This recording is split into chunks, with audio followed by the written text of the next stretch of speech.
मित्रांनो नमस्कार. कायदेशीर माहिती देणाऱ्या माझ्या युट्यूब चॅनलमध्ये तुमचं स्वागत आहे. आजचा विषय पार्टनरशिप म्हणजे भागीदारीमध्ये आत येणारे आणि बाहेर जाणारे भागीदार या विषयावरती आजचा व्हिडिओ. आता पहिली गोष्ट म्हणजे भागीदारी. आपण जेव्हा म्हणतो त्या भागीदारी दोन किंवा त्यापेक्षा अधिक व्यक्तींमध्ये विशिष्ट व्यवसाय करता एकत्र येण्याकरता त्यांनी भागीदारी केली असते. भागीदारीमध्ये लोक भांडवल आणतात, ती चालवण्याकरता ते प्रणाली आणतात, व्यवस्थापन असतं. कोण म्हणतं मी मेहनत करीन, मी भागीदारी चालवतो, तू स्लिपिंग पाठव, तू पैसे आण. असं विविध प्रकारच्या भागीदारी आपण बघायला मिळतात. नातेवाईकांमध्ये असते, मित्रांमध्ये असते किंवा समवैचारिक अशा दोन धंदेविकांमध्ये सुद्धा पार्टनरशिप असते. यात खास करून भागीदारीमध्ये जो भागीदारीचा एक आपण म्हणतो पार्टनरशिप डीड जी बनते, त्या पार्टनरशिप डीड मध्ये त्याचा नफा आणि तोटा हा कसा त्या रेशोमध्ये शेअर केला जाईल हा स्पष्टपणे लिहिला असतो.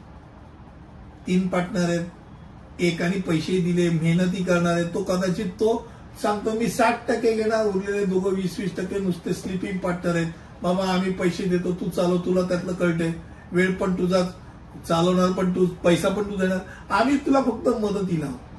असंही असतं. कधी कधी एकत्र येतात 2 पार्टनर आहेत, 50-50% मेहनत पण सारखी, पैसे पण सारखे, एकत्र येणं, पुलिंग करणं हा एक महत्वाचा भाग असतो. आणि धंदा म्हटलं, व्यावसायिक म्हटल्यानंतर यामध्ये एक प्रकारची स्थिरता जरी असली तरी अनेक वर्ष चालल्यानंतर काही जणांना त्या धंद्यामध्ये किंवा त्या व्यवसायात आपल्याला आपला प्रॉफिट घेऊन बाहेर पडायची इच्छा होते. कधी कधी मतभेद होतात, मनभेद होतात. मग अशा वेळेला पार्टनरशिप मध्ये मला माझे पैसे दे, मी चाललो इथपासून. तर कधी कधी माणसं मरतात.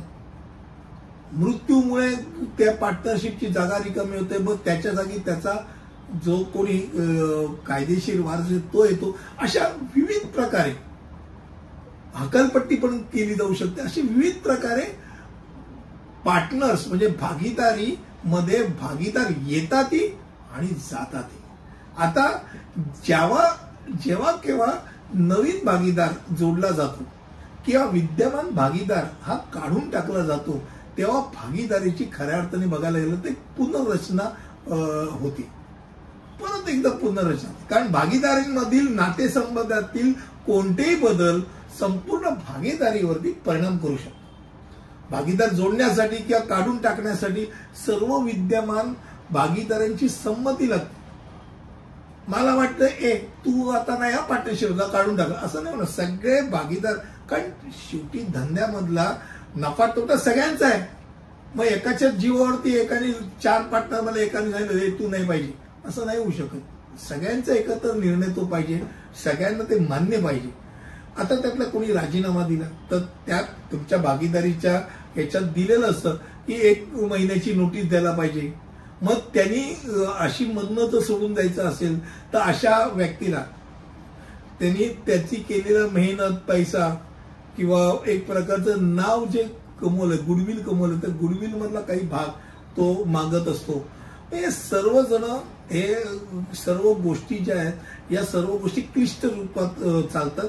पण ज्या वेळेला शांत डोक्यांनी समजा एकत्रित्या भागीदारांनी एकत्र बसून मुद्दे सोडवायचे म्हटले तर शांतपणे सुटले जाऊ शकतात. आतमध्ये येणारा व्यक्तीच असतो. नवीन भागीदाराला समजा 4 भागीदारांची धंदा व्यवस्थित स्थिर स्थावर केलाय आणि आता 5वा भागीदार येणार असेल, मग ते 4 भागीदारांनी मेहनत केली, हा 5वा काय मलिदा खायला येणार का? मग तो आतमध्ये येतो, त्या इतरांचा गुडविल चेक नक्की रक्कम होते आणि ती गुडविलची रक्कम पण तो त्या 4 जणांना देतो आणि म्हणतो आता मी पण गुडविलला तुम्हाला तुमचे जे मेहनत केली त्याचे पैसे पण दिले ना, आता या पुढचा नफा आपल्या 5 जणांचा. तर या वेगवेगळ्या प्रकारे भागीदार आत आणि भागीदार बाहेर दोन्ही प्रकारे आत बाहेर होतात. आणि या प्रत्येक बदल झाल्यानंतर पार्टनरशिप डीड मध्ये तसं तुम्हाला रिटायरमेंट, ऍडिशन्स अँड सबट्रॅक्शन हे सगळं करावं लागतं. त्याचं जर तुम्ही रितसर परवानगी घेतली असेल, रजिस्टर केलं असेल रजिस्ट्रेशन ऑफ फॉर्मला, तर तिथे कळवावं लागतं. हा सगळा सोपस्कार आहे, नाही असं नाही. आज फक्त एक लिमिटेड विषयावरती होतं की भागीदारी कायद्यामध्ये येणारे आणि जाणारे भागीदार हे जे आपण विचार करतो त्यात नक्की काय काय असतं, एक साधारणतः सारांश मला वाटतं मी या निमित्ताने घेतला. पुढील व्हिडिओमध्ये असंच काहीतरी घेऊन येईल. आणि भागीदारी हा विषयच फार मोठा आहे. वेगवेगळे व्हिडिओज या निमित्ताने त्याच्यावरती होतील, यापुढे होतील असं बोलतो आणि इथेच थांबतो. धन्यवाद.